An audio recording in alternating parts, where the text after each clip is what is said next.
Hey guys, 200K Adjuster coming at you. I thought I saved this intro video at the start of the day, but I think I deleted it. So just wanted to remake this. It's the end of the day, but I did 3 inspections today. The first one was a wind claim with some interior damage. They were assuming that there was wind damage to the roof and that the wind damage was causing interior damage. Second one was wind and hail. That one had the PA on it, who actually didn't show up to the inspection. Then the third one was they just didn't know what was. It was just an interior water leak that no one really can find where the leak is coming from, which they'll either have to get an HVAC guy out there or a plumber or somebody, because it's not coming from the roof or any of the exterior that I can see. But anyways, all my claims were run just about the same. So it was, I got out there and I inspected the exteriors first. Well, I take that back. The third one I did not. I went inside first and then inspected the exteriors second. But typically I inspect the exteriors first, the lower elevations, just see what I can see, and then jumped on the roofs. And I did that pretty much every claim. Then went inside, did that pretty much every claim.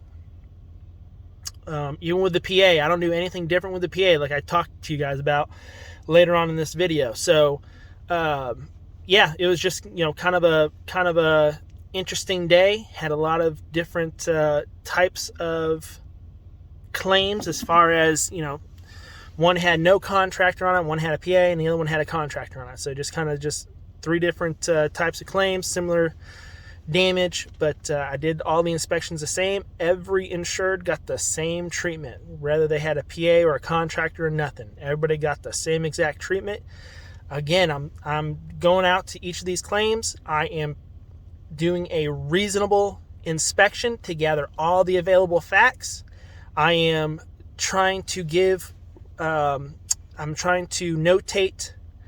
damage that can be reasonably assumed that was caused by the covered peril. And then I am trying to provide a reasonable estimate to get all damages covered.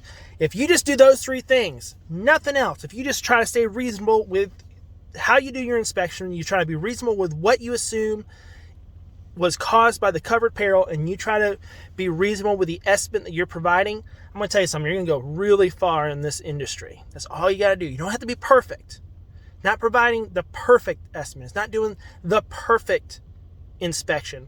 It's not being perfect in everything that you assume is damage. It's about being reasonable. Are you thinking through the damage? Are you trying to find all the available facts? Are you trying to make sure that the money that you're giving the insured to cover the damages is going to be enough for a reasonable contractor or handyman to do the work? Is it reasonable? That's all you got to do. Just focus on that. Be reasonable, okay? Be reasonable with the people you deal with. Be reasonable with your PAs. Be reasonable with your contractors. If they think something is damaged, give them the opportunity. Don't just say, nope, that's not damaged. Nope, that's not damaged. No, give them the opportunity to justify it. They may be thinking about something you're not thinking about. That's how you learn right there. Because they may pull something out that you've never heard before, and sure enough, you look into it, and yep, they're exactly right. That was damage. Be reasonable. That's all you got to remember. Just be reasonable. Anyways, take a look at these inspections. Let me know what you think in the comments below. Like and subscribe, and we will see you guys later. Okay, real quick, guys. See all these black marks? Okay. Probably going to be considered spatter, but it's not damage. Spatter is just evidence for hail, right? Now, what I typically do is I will always just kind of pick a couple and run my hand over and see if there's any kind of divot or indentation, because these will cover up. If they were hit, they will cover up damage sometimes, right? So, but you see I'm putting my fingers in these. These don't have any kind of divots in them, which means that the hail just kind of bumped off this roof and it really didn't do anything to it.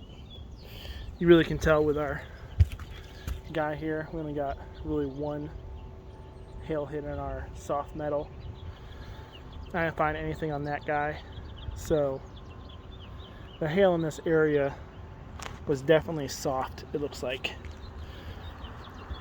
when this happened. I found no wind damage yet. So just wanted to point that out. Okay guys, I want you to show you this. Alright. Big question, are nail pops damage? The answer is no, not in this case. If you look, this shingle is actually still sealed down, which means that wind hasn't popped this shingle up to pull out that nail. Okay? That nail is probably popping up due to expansion and contraction of the shingles themselves, and it kind of wiggles those nails loose sometimes. But if this was going to be wind related, what we should see is we should see a crease in that shingle there that shows that wind was involved, and we don't. So just pointing that out. Alright, you guys remember we said we had some interior damage to this home? I'm not really finding a whole lot on the roof. If you look at our piece of wood fascia over here, you see it's starting to rot out, and I can tell why. You see how the snow kind of builds up? You see what the snow builds up and just sits on that wood over time. So I'm curious when we go inside if that's where we're going to find our rot. I do know over here is similar, where that snow builds up in that corner. That's actually starting to rot out from underneath there. So my guess is this loss is due more from rot than anything else. Now again, I have checked for wind, I have checked for hail, so I'm just still doing my due diligence. But as part of gathering all the facts, I take notice of these things too. So alright, just want to show you guys.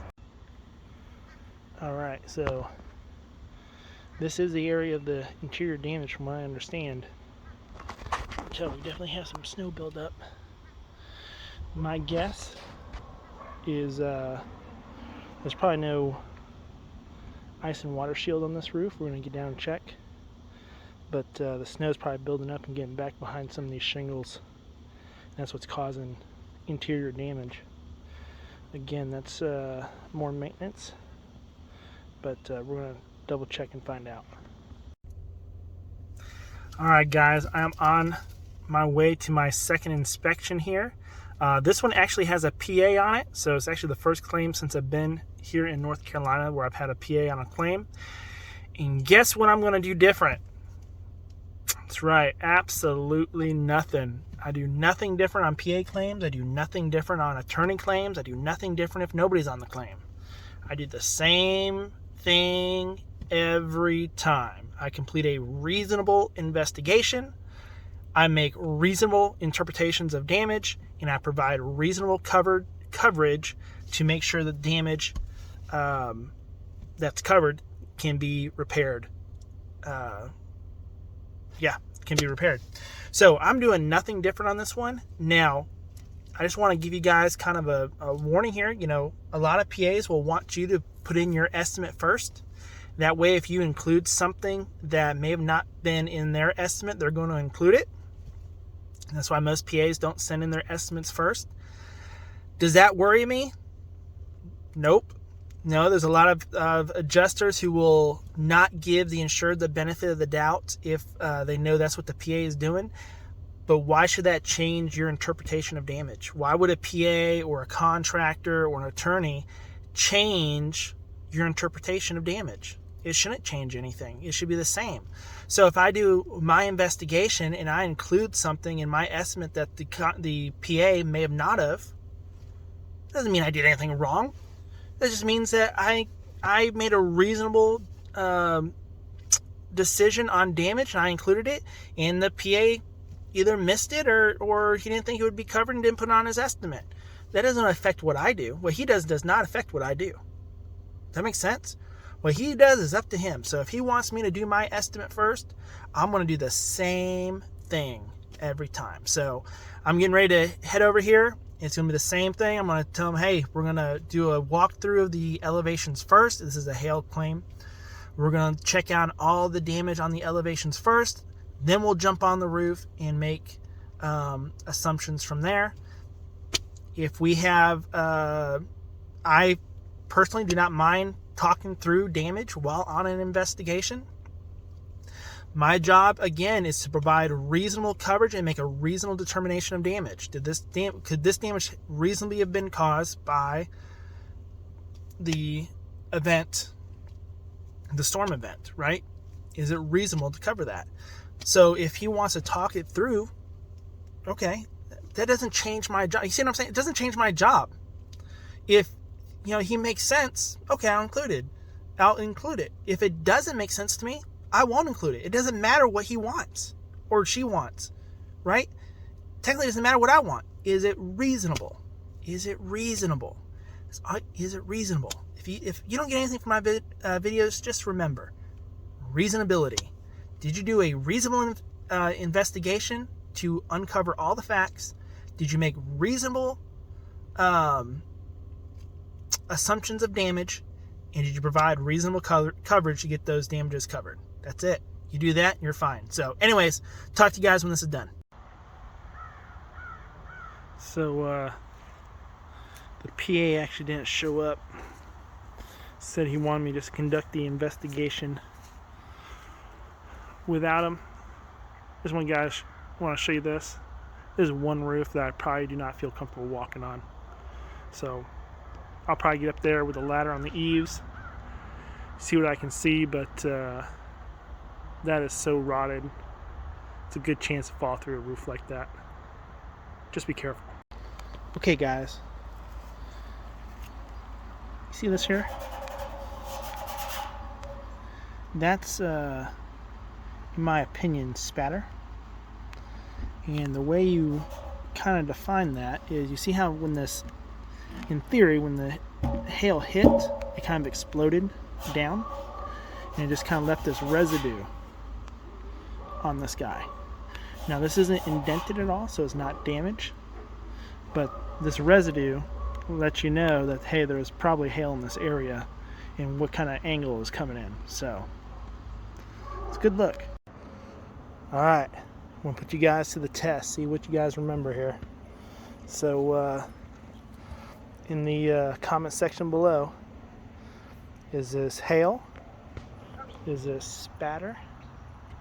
Or is it something else? Alright, question 2. Hail? Something other than hail? Mixture? What's it mixed with? If you think it is a mixture, leave your comments below. Go a little slower, a little closer, so you guys can see. You're not gonna change my opinion, but just trying to help you guys think through damage. Okay? What are we seeing here? Alright, one more. Covered or not covered?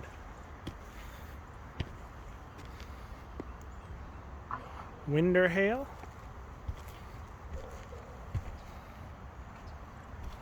Something other than wind or hail? What do you think it is? You tell me. Okay. Again, you don't change my opinion. Wind, hail, something other. My opinion's gonna be made before this probably gets posted, so.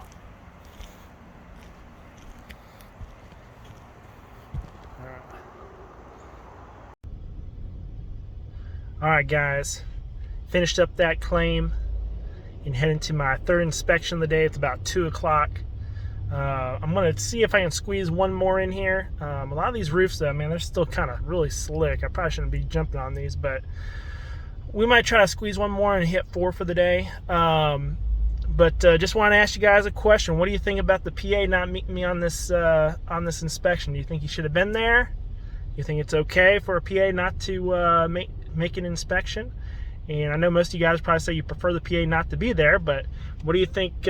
What do you think the right decision would have been? Is it okay for somebody to miss something like that and hope the adjuster gets it right, or is that something that a PA should always be on site for? So, anyways, on to my next inspection. Leave a comment below what you think. Should he have been there? Is it okay he wasn't? Give me your reasoning. Turn left onto Hardy Street. Alright guys, I am in this attic. I don't know if you can see. It's like 40 feet down that way. I've crawled, scraped, jumped over things to get over here, and I'm not finding any damage, which really sucks. See this actually, I may have something right there. I don't know. It might be shadowy now. I need to go see if I can find a little closer, but you see, for the most part, this attic looks pretty stellar. It's just like this all the way down. So, anyways, what I was going to show you guys, we'll flip this around. When you guys are doing these attics, you see how I like grab onto these 2x4 trellises here. So you're going to grab onto these, and you're going to make sure, let's see if I can turn myself around. Well, that's right there. Those 2x4s, you always walk on the 2x4s. Never trust what's underneath there. It's a good way to fall through. But what I'm looking for is I'm looking for water stains, especially at the top of these A-frames, to see if there's any kind of water stains that might be causing damage. I might need to look into that. I don't know. That does look like it's slightly discolored. So I'll look there and see what I can find. Okay, I gotta let you guys go. My knees are done now. Last thing, guys. Watch out for this wiring stuff. A lot of times it'll be under this insulation. And this is, by the way, blown-in insulation. For you guys who don't know. Alright, I gotta get out of here. Messing up my lungs, but wires are important to be careful of. Again, man, not just seeing anything. Okay, see ya. Alright, y'all. Finished out my day. I was not able to get to that fourth inspection. That last claim, I spent 45 minutes in this attic and inspected the rest of the property, just trying to find the source of this leak. I could not find the exact source of the leak. I could tell you it's not coming from the roof, just because I did get in the attic and got on the roof and took a look at everything on the elevations and stuff. So I'm kind of perplexed where this leak is coming from. But you know, I just wanted to tell you guys that it's okay to stand up for yourself, especially in front of the insured. I got out of this attic. I had been in this attic for probably 45 minutes almost. I got out of the attic and the contractor wanted to leave. He's the one that hadn't filed the claim and he wants to leave. He didn't go in the attic with me, by the way. And this was you guys saw the video. That's a small attic. It's not made for me. And he gets ready to leave and he goes, "Hey, you know, I'm leaving, but I just want to make sure you're not going to take advantage of these people." It's like, that's okay, I understand. Just curious, have you ever been in the attic? As if to say, you know, which one of us is actually doing an inspection, which one of us is leaving early, kind of thing.